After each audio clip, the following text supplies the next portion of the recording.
حضرت ابو ذر رضی اللہ تعالی عنہ کہتے ہیں کہ رسول اللہ صلی اللہ علیہ وآلہ وسلم نے مجھ سے فرمایا، کیا میں تمہیں وہ کلمہ نہ بتاؤں جو جنت کے خزانوں میں سے ایک خزانہ ہے؟ میں نے عرض کیا، کیوں نہیں، ضرور بتائیے اے اللہ کے رسول۔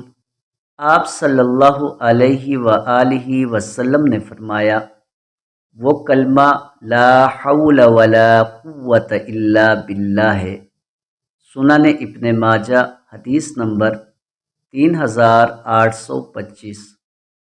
حضرت ابو بکرہ رضی اللہ تعالی عنہ کہتے ہیں کہ نبی اکرم صلی اللہ علیہ وآلہ وسلم نے فرمایا، جب دو مسلمان ایک دوسرے پر ہتھیار اٹھاتے ہیں تو وہ جہنم کے کنارے پر ہوتے ہیں، پھر جب ان میں سے کوئی ایک دوسرے کو قتل کر دے تو قاتل اور مقتول دونوں ایک ساتھ جہنم میں داخل ہوں گے۔